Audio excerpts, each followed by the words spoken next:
이 말씀의 제목을 저는 우리의 사명이라는 제목을 가지고 여러분과 함께 말씀을 준비해 보았습니다. 특별히 오늘은 우리 중고등부가 캄보디아를 향해서 단기 선교를 가는 데 있어서 이제 한 달 정도 남은 시점에서 우리 성도님들과 또 여러 가지를 또 같이 나누고 같이 기도의 어떤 여러 가지 후원을 받을 수 있는 그런 귀한 시간이 되길 소원합니다. 오늘 어떤 말씀을 우리 성도님들 같이 나눠야 될까 고민하다가 저희 중고등부가 단기 선교를 지금 시작을 하고 또 준비를 하고 또 이렇게 거의 한 2달 가까이 이렇게 준비를 해왔는데 이런 생각을 좀 해봤습니다. 단기 선교가 과연 우리 특별한 어떤 사역자들 그리고 선교사들만의 사명인가, 그런 생각을 가끔 제가 물음표를 조금 띄워봤습니다. 그런데 하나님 말씀을 증거하고 하나님 말씀을 나타내는 것은 사실은 사역자라든지 아니면 선교사님이라든지 특별하게 하나님께 부르심을 받은 사람들에게만 해당이 되는 그런 국한된 사명은 아닌 것 같습니다. 오늘 말씀을 읽어보면 예수님께서 마지막 때, 우리 28장 마지막 절이죠. 28장의 마지막 절에 하늘과 땅의 모든 권세를 내게 주셨으니 그러므로 너희는 가서 모든 민족을 제자로 삼아 아버지와 아들과 성령의 이름으로 세례를 베풀고 내가 너에게 분부한 모든 것을 가르쳐 지키게 하라. 이게 우리 예수님께서 우리에게 남겨주신 마지막 최대의 미션인데요. 저기 자막 한번 띄워주시겠습니까? 오늘 읽었던 그 말씀을 그 다음 장입니다. 그대로 제가 한번 PPT로 한번 쳐봤는데요. 노란색으로 표현된 부분, 내가 너에게 분부한 모든 것을 가르쳐 지키게 하라. 여러분들, 우리 예수님께서 우리에게 마지막 남겨주신 미션이 있습니다. 근데 이게 우리 어떤 사역자들과 아니면 어떤 특별하게 부르심을 받은 선교사님들만의, 아니 기스노셨습니다. 그들만에 해당되는 것이 아니라 하나님의 제자로 부르심을 받은 모든 사람들에게 동일하게 내려주신 하나님의 말씀입니다. 다시 한번 말씀드립니다. 내가 너희에게 분부한 모든 것을 가르쳐서 지키게 하라. 이게 우리 예수님께서 우리에게 주신 어떻게 보면 마지막 최고의 미션이라고 할 수 있습니다. 그러면 여기서 마지막에 모든 것을 가르쳐서 지키게 한다는 것은 어떻게 보면 교육의 사명일 수도 있는 거거든요. 그런데 이게 예수님이 이때 마태복음 시절에, 이 사복음 시절에 이때 갑자기 나타난 하나님 말씀이 아니라 구약 말씀에도 보면 이 신앙의 교육에 대해서는 하나님의 명령으로 나타나 있습니다. 다음 장 한번 슬라이드 한번 봐주시기 바랍니다. 신명기 6장에 있는 말씀입니다. 모세가 오늘 내가 내게 명하는 이 말씀을 너는 마음에 새기고 내 자녀에게 부지런히 가르치며 집에 앉았을 때든지 길에 갈 때라든지 누워있을 때라든지 일어날 때라든지 이 말씀을 강론할 것이며, 이런 말씀이 있죠. 하나님께서 모세에게 출애굽을 하고 그리고 애굽에 들어갈 때에도 모세에게 말씀하셨던 그 명령 중에 하나가 부지런히 이 말씀처럼 너에게 역사하셨던, 너희 그 민족에 역사하셨던 어마어마한 그 하나님의 권능을 너는 그 너희 자손들에게 마음을 새기고 너희 자녀들에게 부지런히 가르치라고 말씀을 하십니다. 그런데 구약의 성경 말씀을 읽다 보면 그 믿음의 사람들이 사실은 이 말씀을 제대로 못 지켜요. 그래서 그 시대 사람들, 하나님의 놀라운 역사를 바라보고 홍해가 갈라지고 10가지 재앙이 애굽에 쏟아 부어지면서 어마어마한 하나님의 권능을 직접 목격했던 그 사람들, 그 세대가 딱 지나고 나서 그 다음 세대가 되었을 때는 사사기에 이런 표현이 있죠. 내 소견에, 각자 자기 소견에 옳은 대로 일을 행하더라라는 표현이 있습니다. 하나님께서 우리에게 알려주신 말씀이 있고 율법이 있고 그 말씀이 있는데 그것이 제대로 아이들에게 가르쳐지지 못하고 그들에게 전달되지 못하기 때문에 어느 순간에는 그 기준된 말씀이 사라지고 사람들 생각에 자기 속에 옳은 대로 이렇게 하나님을 섬기면은 하나님 기뻐하실 거야. 그러겠지 뭐. 이렇게 상식적으로 생각했을 때 이렇게 하면 좋을 거야. 야, 그러겠지 뭐 하면서 때로는 어떤 개인적인 제사장을 자기 집에 들여놓고 자기 집에서 하나님을 예배 드리는 그런 모습도 있고, 하나님을 열심히 섬긴다고 하지만은 하나님 보시기에 합하지 않은 그런 율법적인 모습도 너무나도 많이 보이고 있습니다.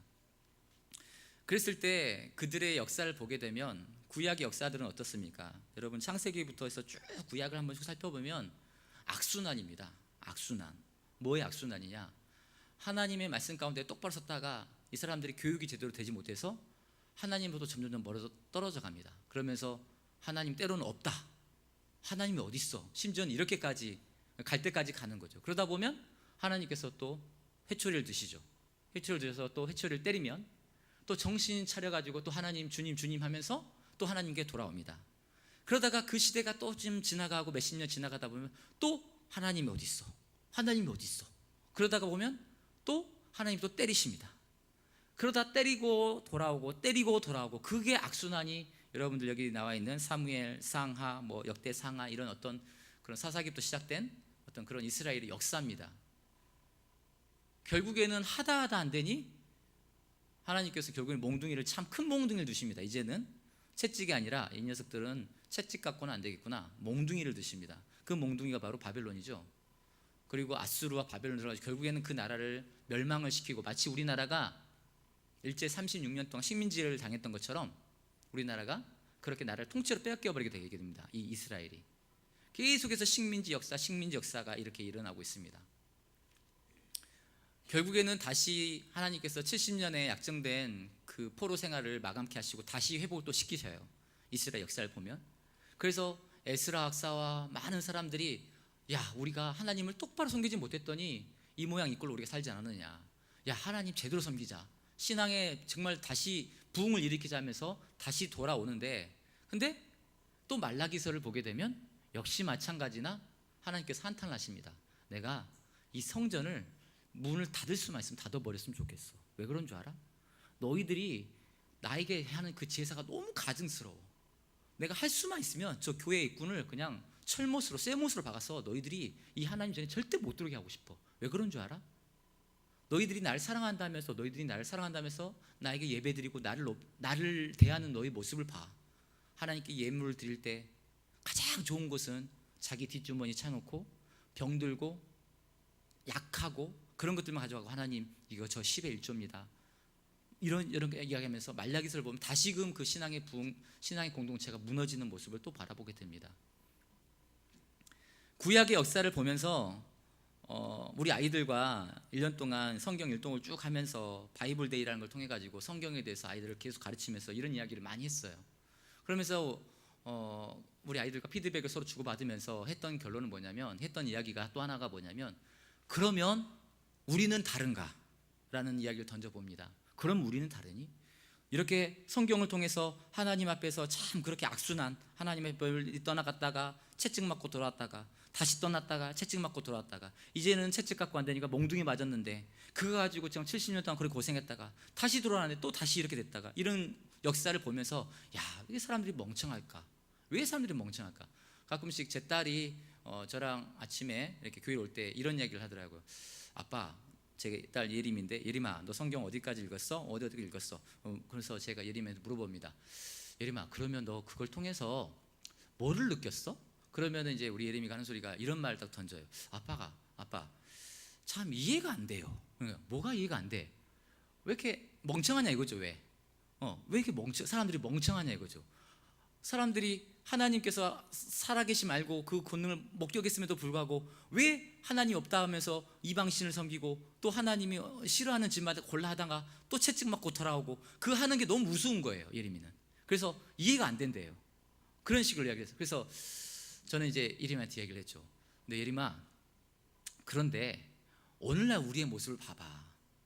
그러면 이 성경의 모습하고 이 이스라엘의 이런 어떤 악순환의 모습하고 우리 모습은 좀 다를까라는 생각을 좀 해봤어요. 예림한테 던지면서. 이제 그러면서 예림이의 그 이해를 좀 구했는데요. 오늘날 우리의 모습을 바라보게 됩니다.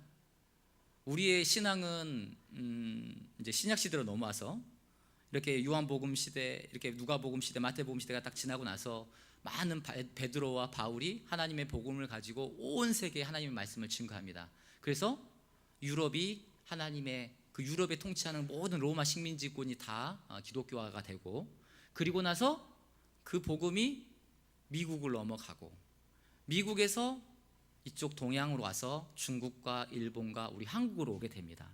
그래서 우리 신앙이 시작이 됐죠. 새로운 신약의 신앙이.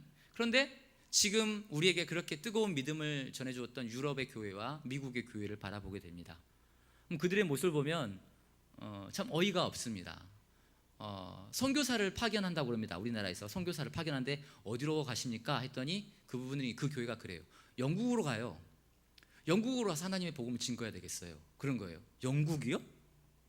왜 영국이죠? 영국에서 어마어마한 신앙의 그런 부흥과, 우리가 알고 있는 우리 기독교 장로회라는 그 모든 그 장로회가 시작된 곳도 웨스트민스터, 여러분들 우리가 하고 있는 많은 신앙의 고백들, 알고 있는 신앙의 교리, 이런 교리들이 정립이 되어 있고, 거기서 정말로 하나님의 부흥이 뜨겁게 일어났던 곳이 바로 영국인데, 영국을 가서 하나님의 복음을 증거해야 된대요. 그런데 그게 그 말이 틀린 말이 아니었어요. 20년 전에, 15년 전에 유럽으로 배낭여행을 가본 적이 있는데, 영국에 있던 어떤 모 교회 가가지고 한번 교회가 어떻게 생겼나 하고 한번 봐봤어요. 그런데 그 교회의 모습은 예배 드릴 때는 가보지는 못했지만, 지금 뭐 선교사님이라든지 거기서 사역하시는 분들 이야기 들어보면 대부분이 다들 어르신들이세요. 아이들도 없고 청년도 없고, 뭐 심지어는 여러분들 뭐 들어보셨는지 모르겠지만, 교회는 문화적 가치가 있어서 교회는 왜 가는 교회지만 실제로 들어가게 되면 나이트클럽, 술을 파는 주점, 그렇게 돼 있어요. 외형은 중세시대의 그런 문화적인 어떤 그런 형태가 있기 때문에 그런 철거하지는 못하지만, 미국을 보십시오. 미국은 다릅니까? 동성애가 합법화되기 위해서 계속해서 합법화되는 기준이 퍼져나가는 나라가 미국입니다. 우리를 보면 그럼 우리는 다릅니까? 여러분들 지금 여기 다 어르신들 많이 계시는데요, 여러분들이 신앙생활 했을 때 그 교회의 모습과 오늘날 우리 교회의 모습을 보십시오. 많이 다릅니다. 그렇죠? 많이 달라요. 여기 사실은 절반은 다 젊은이와 청년들이 있어야 돼요. 20, 30년 전에는. 근데 지금은 10분의 1 정도 있으면 참 대단한 거죠. 여러분들, 근데 거기에 대해서 우리가 조금 양심에 찔려야 돼요. 왜냐? 내가 너에게 분부한 모든 것을 가르쳐 지키게 하라고 우리 예수님께서 말씀하셨어요. 그 명령 똑바로 못 지켰더니 그 똑바로 못 지켰던 그 역사가 구약의 역사가 됐어요. 그렇게 이스라엘이 하나님 앞에 무너졌고, 혼나고 무너지고 혼나고 무너지고 혼나지고, 그 역사예요. 그런데 그걸 우리는 알고 있어요. 성경을 통해서 이미 알았어요. 그리고 사람들은 그래요. 참 이해 안 돼. 참 멍청한 사람들이야. 왜 이렇게 하나님을 이렇게 하는 거야? 이렇게 바보 같아? 이렇게 이야기하면서 우리의 모습을 바라봅니다.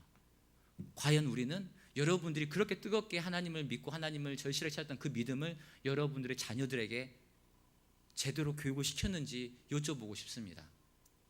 자식 교육이, 자식 농사가 제일 어려운 농사라는 거 저도 많이 느낍니다. 세상에 많은 농사가 있지만 그 중에서 제일 어려운 농사가 자식 농사라는 거 잘 알고 있습니다. 자식이 있지만 내 뜻만큼 내 뜻처럼 해주는 거는 초등학교 시절까지는 내 뜻대로 되는 것 같아요. 혼나니까 야 똑바로 가, 예배 그 뭐야 할 수 있어요. 그렇죠? 근데 애들이 중학교만 넘어지면 머리가 커지면서부터 엄마 말 아빠 말 안 듣기 시작합니다. 그렇죠? 엄마 아빠 말 안 듣는 할아버지 할머니 말 듣겠습니까? 할아버지 할머니가 장로님이라 할지라도 말 안 듣습니다. 그런데 그 어렸을 때라든지 어찌됐든지 간에 내 자녀에게 하나님의 말씀이 오늘 이 말씀처럼 내가 너에게 분부한 모든 것을 가르쳐 지키라고 하셨고, 오늘 아까 그 신명기 말씀이 있는 것처럼 너는 이 말씀을 너 마음에 새기고 내 자녀에게 부지런히 가르쳐서 집에 있을든지 뭘 하든지 간에 항상 그 마음판에 새길 수 있도록 하라고, 항상 마음판에 새기라고 모세에게 그렇게 말씀하셨던 그 하나님의 우리의 명령은 사실은 우리가 많이 직무유기하고 있습니다. 자식의 고집을 꺾을 수가 없습니다. 때로는 이렇게 강하게 했을 때 자식이 좀 짜증을 내고 자식과 이런 갈등이 생기고, 그러다 보니까 조금 때로는 그런 갈등 속에서 져버리는지도 모르겠습니다. 그런데 우리가 양보해야 될 부분이 있고 양보하지 해서는 안 되는 부분이 있는 것 같아요. 저희 아까 뭐 이제 저는 뭐 예림이와 이진을 키우고 있으니까요. 예림이는 지금 중학교 1학년입니다. 중학교 1학년이고 그래서 하고 있는데 여학생들은 사춘기가 뭐 빠르면 초등학교 6학년부터 시작되고요. 중학교가 이제 들어가게 되면 이미 사춘기는 이제 시작된다고 봐야 됩니다. 그러면 집에서 제 아내랑 많이 싸웁니다. 예림이랑요. 저랑 싸우는 게 아니라 뭐 때문에 싸우느냐? 뭐 이런 거 가지고 싸워요. 예배 드리는 모습 갖고 혼을 내는 거고 예림이는 왜 그래? 막 그러면서 그러는 거예요. 근데 이제 우리 제 아내가 했던 말 중에 하나 기억나는 게 있어요. 그 말은 참 제가 동감을 해요. 뭐냐? 예림아, 엄마는 다 이해하고 다 양보할 수 있어도 신앙적인 면에서만큼은 나는 양보할 수 없어. 이제 그렇게 둘이 싸우는 중에 그 말이 제 아내 입에서 나왔거든요. 그 말을 제가 딱 새겨 들었어요. 그 말이 맞아요. 여러분들 자식들에게 다 양보하셔도 돼요. 예? 다 해도 되고 또 때로는 자식들이 커가지고 그러지만 하지만 신앙적인 그 부분에서는 양보하시면 안 돼요. 그렇게 신앙적으로 양보했더니 그게 구약의 역사가 됐어요. 그리고 유럽과 미국의 역사가 됐어요. 그렇게 청교도의 그런 신앙을 가지고 정신을 가지고 미국을 그렇게 세워놨는데 지금 미국 가보십시오. 미국 가보십시오. 동성애가 미국에서부터 건너왔잖아요.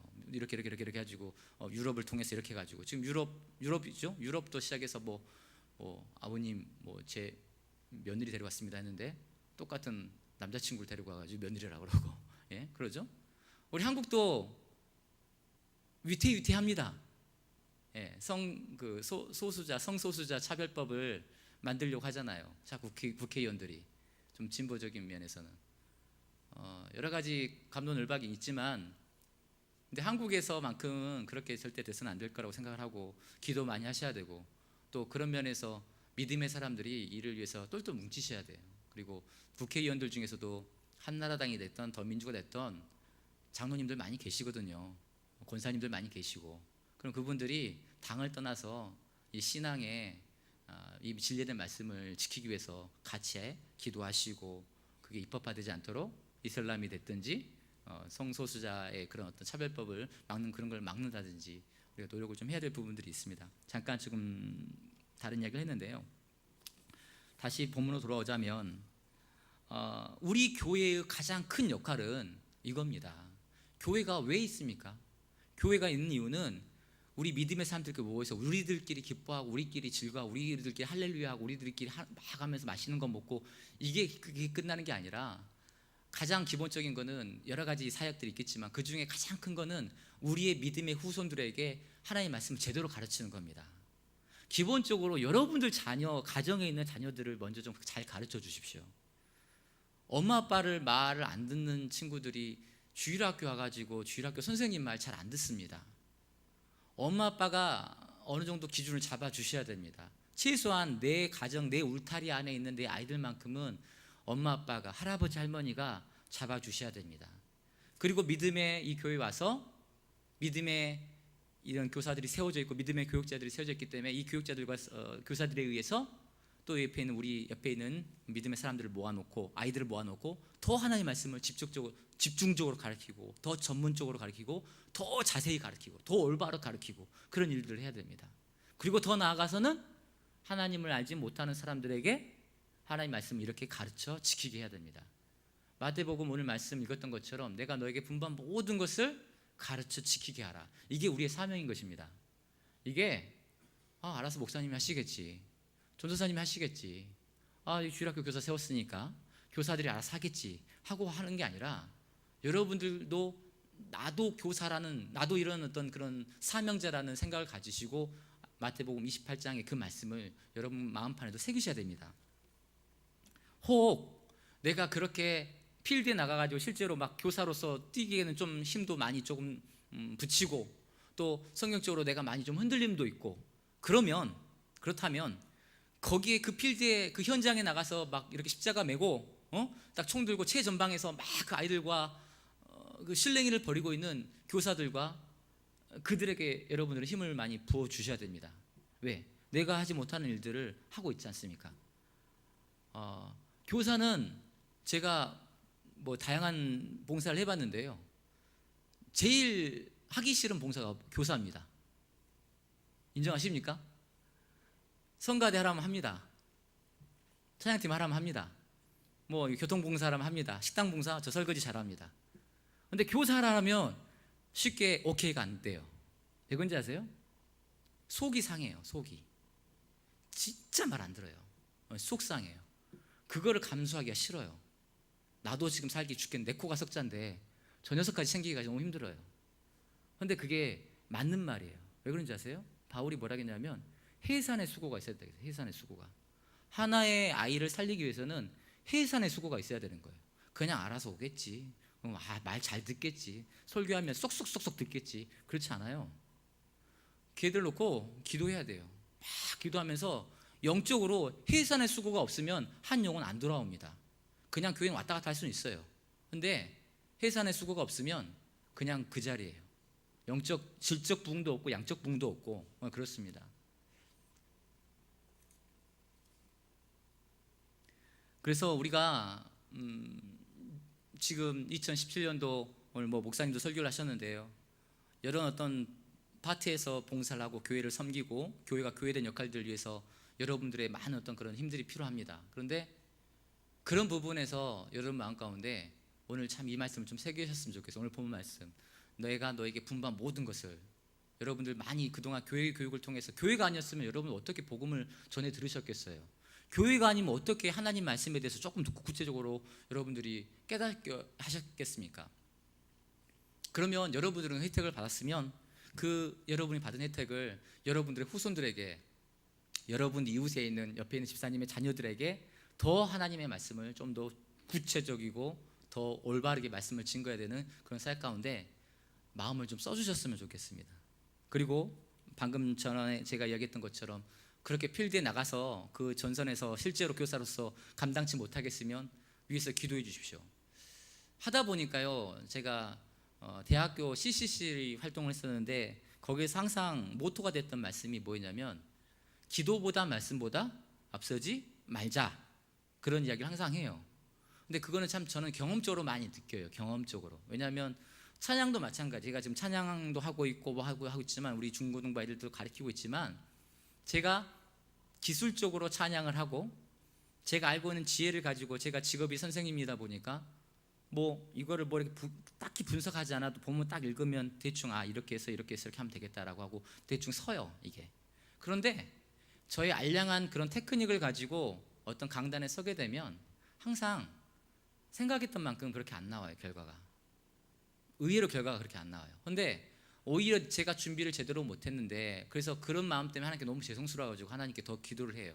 하나님 죄송해요, 오늘은 제가 특별하게 시간이 많이 좀 이랬어요 하면서. 하지만 하나님께서 저의 연약함 때문에 우리 아이들 예배드리는데, 또 우리 성도님들 예배드리는데 거기에 절대 패키지 않게 해주세요. 절대 누가 되지 않게 해주세요. 하나님 붙잡아 주세요. 오히려 그렇게 하나님께 내려놓으면 생각지 않았던 은혜가 돼 있어요. 더 하나님께서 은혜, 생각지도 않은 데 오셔가지고 선생님 오늘 은혜 받았어요, 너무 감사해요. 그렇게 했을 때 뭐지?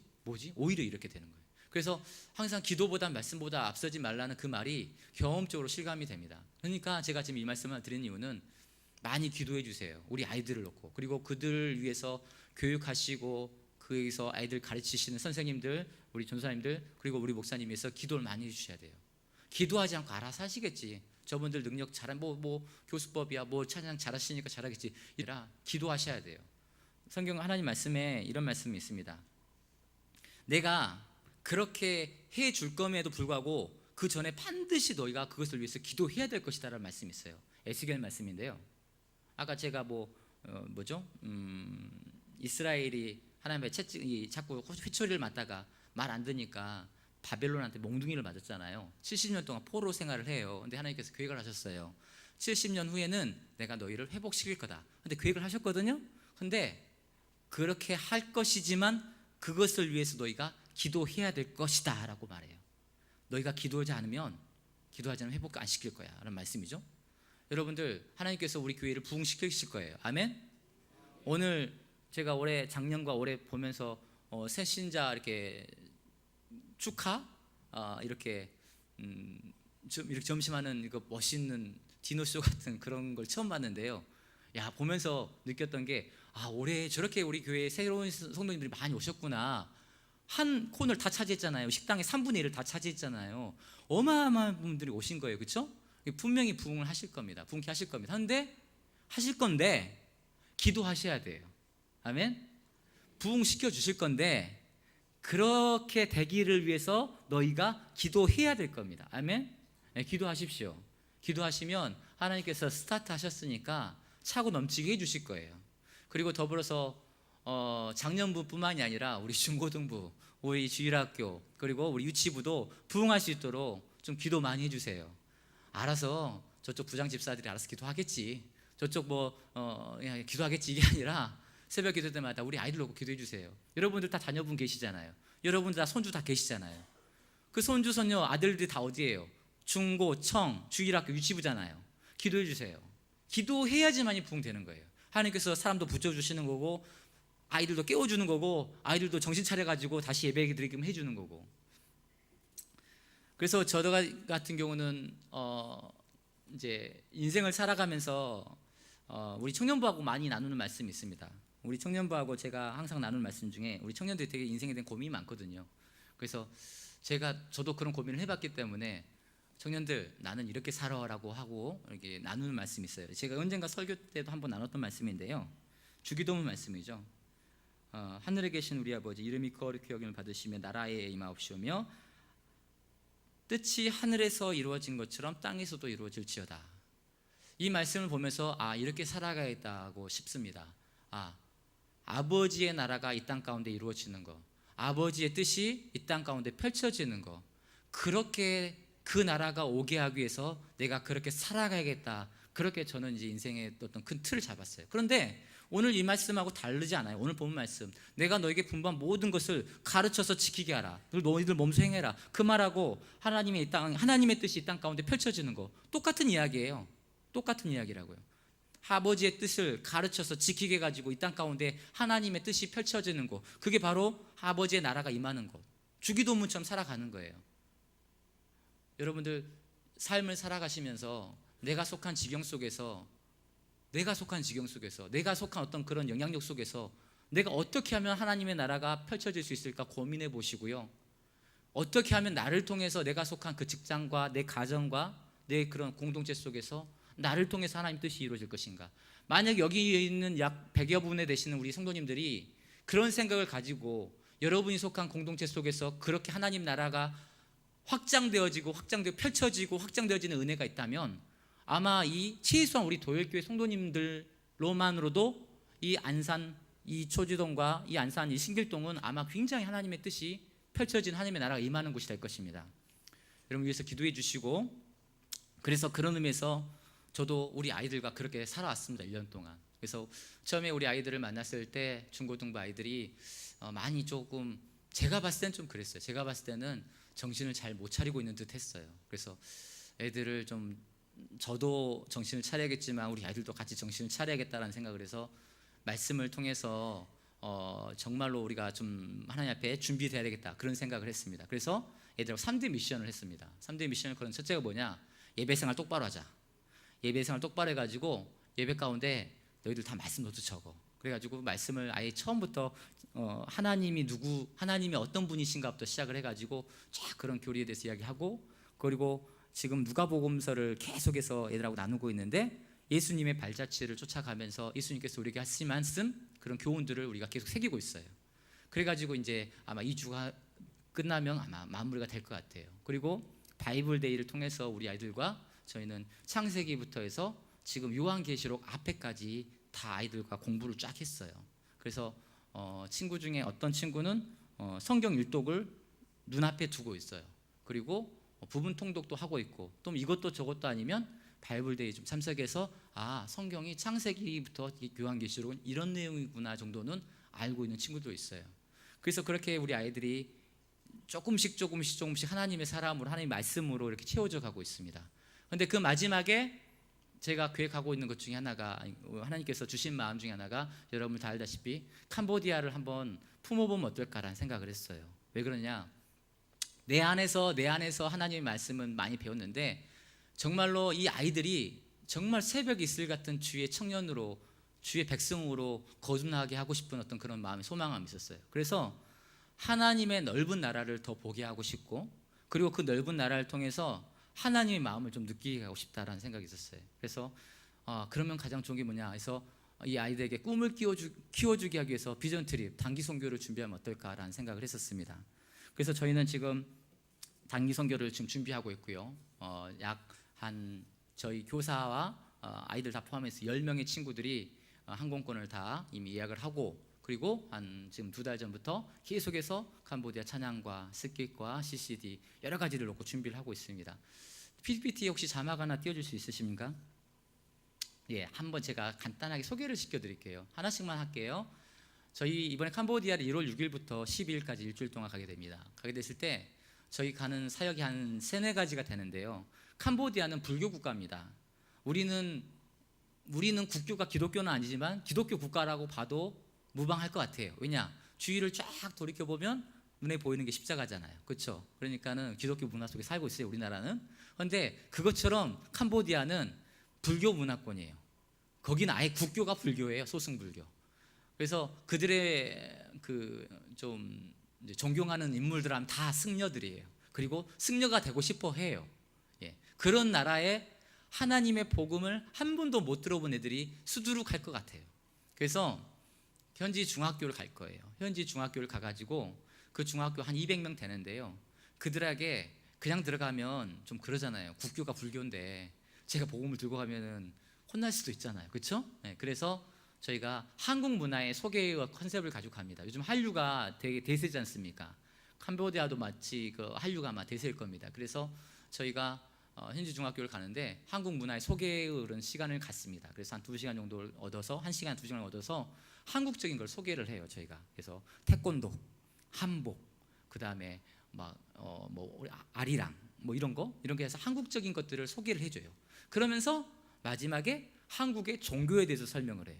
그러면서 복음을 증거하는 거예요. 우리 코리아는 기독교 문화권이다. 근데 기독교 문화가 뭔지 아니? 했을 때 모르겠죠. 그러면 이제 하나의 복음을 증거하는 거예요. 우리 기독교라는 건 이런 거야. 하나님이 천지를 만드시고 해서 복음을 증거하는 거예요. 그리고 마지막에 그걸 가지고 바탕으로 해서 CCD도 같이 공연을 하고, 그리고 스킷을 해요. 스킷을 해서 무언극을 통해 가지고 또 다시 한번 그 복음을 다시 한번 각인을 시켜줘요. 그래서 어찌됐든 간에 뿌리는 거예요. 한번 뿌려보는 거예요. 뿌려보고 나서 그 아이들에게 이제 기도하겠죠. 현지 교회랑 잘 연결될 수 있도록. 2번째 한번 클릭해 주시겠습니까? 클릭만 해주시면 돼요. 그리고 그래도 너무 감사한 거는 그래도 거기에 교회가 있어요. 너무 감사한 건 너무 극소수지만 그래도 그 교회가 있어서 그 센터 교회 방문을 합니다. 방문을 하게 돼서 거기에 이렇게 아이들을 모으면 약 저희까지 다 포함해서 한 100명 정도 모을 수 있나 봐요.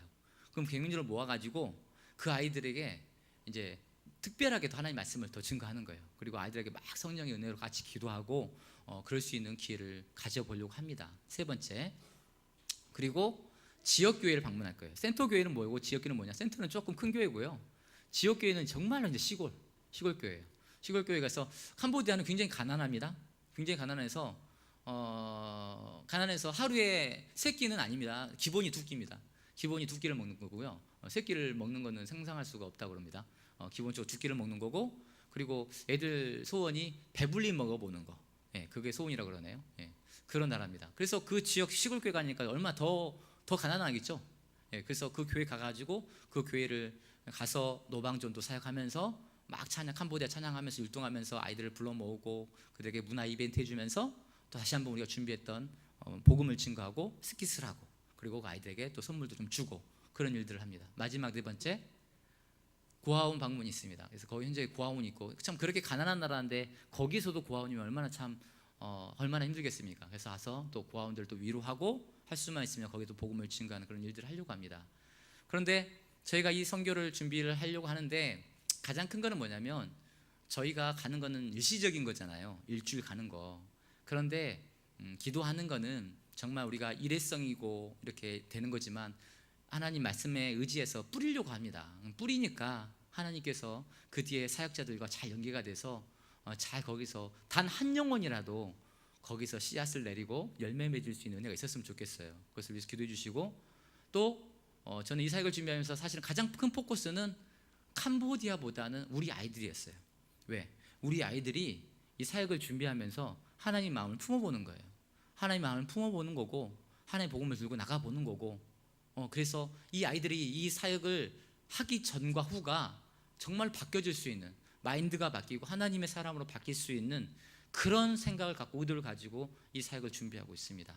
그래서 여러분들 참 기도 많이 해주셨으면 고맙겠습니다. 오늘 12월 첫째 주 우리가 월삭 기도인데요, 오늘부터 시작해서 내일 아침에 새벽 기도 계속 드리실 텐데, 아마 목사님께서 이제 우리 단기 선교를 위해서 기도를 좀 같이 하실 겁니다. 그러면 같이 마음을 다해서 정말 기도를 해주시고요. 한번 클릭해 주시겠습니까? 예, 기도 요청입니다. 일단은 가기 전까지 제가 준비하는 프로그램이라든지 행정적인 절차들이 있어요. 이런 것들이 정말로 차질 없이 이루어질 수 있도록 좀 기도를 부탁드립니다. 그리고 은혜와 안전이 함께하는 단기 선교가 될 수 있도록 은혜와 안전과 건강이 함께할 수 있는, 그래서 매 첫날 가는 순간부터 오는 순간까지 정말 은혜로, 그리고 안전으로, 그리고 건강으로 그렇게 이루어질 수 있는 그런 단기 선교를 위해서 기도해 주시고요. 세 번째, 방금 제가 말씀했던 것처럼 아이들이 변화될 수 있는 그런 단기 선교 될 수 있도록 기도해 주시고, 마지막은 캄보디아의 잃어버린 영혼이 한 영혼이라도 이 단기 선교를 통해서 하나님 앞에 돌아오는 은혜가 있었으면 좋겠어요. 그래서 여러분들 새벽 기도에 오신 분들은 주보에도 이렇게 기도 제목이 있거든요. 이 기도 제목 보시고 한번 계속해서 이렇게 입술로 표현을 하셔서, 아까 우리 예수겔 말씀 속에 있었잖아요. 내가 그렇게 해줄 것이지만 그렇게 되게 하기 위해서 너희가 마땅히 기도해야 될 것이다 라고 말씀하셨잖아요. 여러분들이 기도를 해준 것하고 안 해준 것하고는 다릅니다. 기도 안 해주시면요, 하나님 별로 안 들어주셔요. 준비했다가도 다 알아서 해주실 건데, 캄보디아 영혼 다 붙여놨는데 우리가 기도 안 하면 안 주셔요. 왜 그런지 아세요? 교만할까 봐. 야, 우리가 CCD 기가 막히게 가지고, 우리가 스키 기가 막히게 가지고, 저 전도사가 설교를 기가 막히게 가지고 된 거지, 하나님보다는 내 공을 더 앞세우잖아요. 그러니까 하나님 싫어하시는 거예요. 교만할까 봐. 그래서 기도해야 돼요. 여러분들 집집마다 가셔서 식기도 하실 때마다 생각나시면 한 번씩만 이렇게 음성으로, 속으로 이렇게 언급을 좀 해주시길 반드시 부탁을 드립니다. 그리고 하나만 좀 더 클릭해 주시겠습니까? 근데 저희가 성도님께 좀 죄송한 부탁을 하나 드립니다. 단기 선교를 하는데 저희 교회가 단기 선교에 처음인 걸로 알고 있습니다. 그래서 하는데요, 교회에서 좀 지원을 해주셨어요. 근데 그리고 또 우리 아이들도 각각 개인당 50만 원씩 냈어요. 그래서 약 상당한 돈이 좀 모이긴 했는데, 그 돈이 항공권이 너무 비싸요. 그래서 딱 기본적인 여비만 마련이 돼 있어요. 기본적인 여비만, 비행기 타고 가서 좀 숙박하고, 그리고 이렇게 해서 다시 오고, 이 정도 경비하고 조금 여유, 이 정도밖에 없어요. 제가 아까 1, 2, 3, 4 네 가지 사역이 있다고 했잖아요. 근데 그 사역을 할 때 좀 물품이 많이 필요해요. 하다못해 여러분들 아시잖아요. 먹을 걸 줘야 모이죠. 그렇죠? 왔을 때 뭐라도 선물 하나 줘야 모일 거 아닌가요? 그렇죠? 현지 교회에 왔을 때 그 교회가 되게 힘들어요. 근데 우리만 막 하고 게 아니라 이 교회가 필요한 부분들을 좀 지원할 필요도 있고, 때로는 물질도 됐고 해서 이들에게 격려할 필요도 있고, 학교에 가서 학교에 어떤 약간의 학용품이라도 좀 기증을 해야지 또 거기에 들어가는 게 조금 더 부드러울 수도 있고, 모인 아이들에게 학용품을 주고, 또 노방전도 할 때 수시로 우리가 이렇게 전단지 할 때 그냥 이 종이만 주는 게 아니라 하다못해 거기에 사탕 하나라도 넣어야 되고, 초콜릿 하나라도 넣어야 되고, 볼펜 하나라도 넣어놔야 되고, 그래야 애들이 그걸 받고 거기에 예수님이 찍혀있네, I love Jesus? 이게 뭐지? 이러면서 예수님에 대해서 한 번이라도 생각해 보고. 근데 사실은 이게 다 돈입니다. 그래서 이렇게 저희가 사실은 교회가 넉넉하지 않아서 이거를 그냥 교회 재정만으로 풍성하게 하지를 못하고 있습니다. 그래서 이 부분은 그냥 하나님께 목사님이랑 협의를 해가지고 그냥 내려놓자 해서 성도님께 이렇게 나중에 말씀을 드리고, 후원해 주시면 후원해 주신 대로 그냥 그래서 그렇게 해서 가자라고 이렇게 이야기가 됐었습니다. 그래서 제가 오늘 설교를 하면서 부탁을 좀 드리는 겁니다. 그리고 주보 뒤에도 이렇게 표현이 되어 있고, 제가 그래서 어떤 한 부분에 있어서 내가 학용품을 좀, 아니면 프로그램 할 때 뭐가 필요하냐, 아니면 노방전도 물품은 내가, 여러분 혹시 마음에 그런 감동이 오시면 저에게 이렇게 문의를 해주시면 제가 장로님, 아니면 권사님, 집사님, 참 이거 볼펜 좀 주세요. 볼펜이 좀 필요해. 거기는 애들이 볼펜을 쓴대요. 근데 볼펜이 많았으면 좋겠어요. 한 3, 400자로 있었으면 좋겠어요. 그래서 예를 들어서 볼펜이네, 아니면 배구공이 필요하대요. 축구공이 아니고 배구공입니다. 왜냐? 신발이 없어서 축구공을 차면 발이 아파요. 그래서 배구공. 그러니까 그런 상황에 맞게, 아니면 그 교회가 있는데 펌프를 해야 되는데 그 물이 없어서 펌프가 우리 옛날 시대를 생각하면 돼요. 물에서 펌프 뽑아야 되는데 펌프가 잘 안 돼서 펌프를 하나 기증하신다. 여러분들이 좀 마음이 감동되셔서 해주시면 감사하겠습니다. 자, 이거 내려주시고요. 제 첫 슬라이드 띄워주시고 마무리하겠습니다. 예, 두 번째 거. 예. 오늘 말씀, 하늘과 땅의 모든 것을 내게 주셨으니 그러므로 너희는 가서 모든 민족으로 제자를 삼아 아버지, 아들과 성령의 이름으로 세례를 베풀고 내가 너에게 분부한 모든 것을 가르쳐 지키게 하라. 이것이 어떤 특정한 사람들에게만 주어진 미션이 아니라 다 여기에 해당되신 모든 분들에게 해당되는 미션입니다.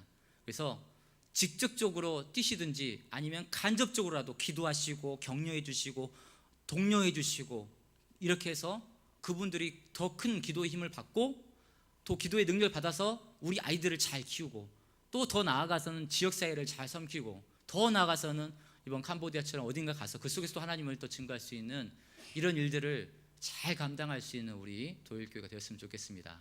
아멘. 기도하겠습니다. 좋으신 하나님 감사드립니다. 오늘 마태복음 28장 말씀을 가지고 하나님 우리에게 남겨주신 주님의 그 지상명령을 가지고 하나님 우리가 말씀을 나눠보았습니다. 아이들을 가르치고 우리의 믿음을 우리 후손들에게 넘겨주는 것이 정말 어려운 일입니다. 아이들이 말을 듣지도 않습니다.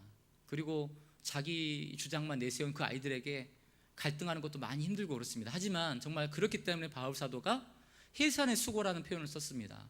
해산의 수고가 없이 그냥 말 달랑 한마디로 그 아이들이 바뀔 것이 아니라 정말로 그 아이들을 위해서 내 배를 쥐어 짜는 그런 고통이 있어야지만이 그 한 아이가 변화되는 것이라기에 바울 사도가 그렇게 표현했던 것 같습니다. 하나님, 이 일을 위해서 헌신하는 우리 교사들, 내년도에도 계속해서 그 길을 걸어갈 우리의 교사들 힘을 주시고 말씀에서 나왔던 것처럼 사람을 올바른 길로 인도하는 사람은 하늘의 별처럼 빛날 것이다 라고 말씀하셨던 것처럼 사랑하는 교사들 하늘의 별처럼 빛나게 주님 붙잡아 주시옵소서.